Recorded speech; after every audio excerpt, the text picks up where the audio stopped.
নমস্কার, জয়তারা। তুলা রাশির 2025 এপ্রিল মাস কীরকম যাবে বলে দিচ্ছি।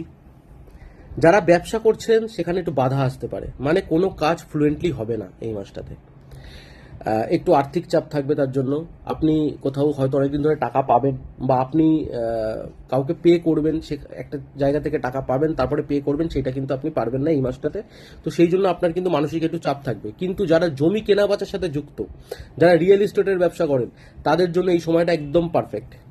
যারা চাকরি করছেন সেই জায়গাটা মিডিয়াম, খুব ভালো না খুব খারাপ না।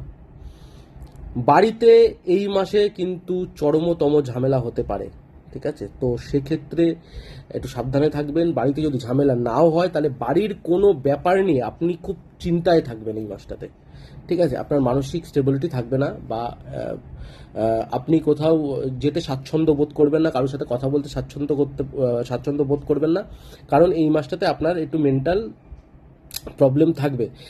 আপনি নতুন করে কারোর সাথে কথা শুরু করতে পারেন এই মাসে। যারা সিঙ্গেল রয়েছেন তাদের ক্ষেত্রে বলছি, বন্ধুত্বের সম্পর্কই রাখবেন, সিরিয়াস হবেন না। যারা অলরেডি প্রেম করছেন, তাদের বাড়ির দিক থেকে বা আপনার বাড়ির দিক থেকে কিন্তু এই সম্পর্ক নিয়ে একটু টানাপোড়েন হতে পারে। একটু কথা কাটাকাটি। বাড়িতে কোনো সুসংবাদ আসতে পারে। কীরকম? ধরুন আপনি আপনার নিজের কোনো প্রপার্টি সেল করতে চান, বা আপনি কোনো প্রপার্টি কিনতে চান, তো সেক্ষেত্রে কিন্তু আপনার জন্য এই সময়টা খুবই ভালো, ঠিক আছে? পেটের সমস্যা আপনাকে ভোগাবে, তো এই মাসটাতে বাইরের খাবার সম্পূর্ণ অ্যাভয়েড করবেন। বাড়িতে খেলেও হালকা খাবার খাবেন। পেটের সমস্যা আপনাকে ভোগাবে, পেটে পেইন হবে, খাবার সহজে হজম হবে না।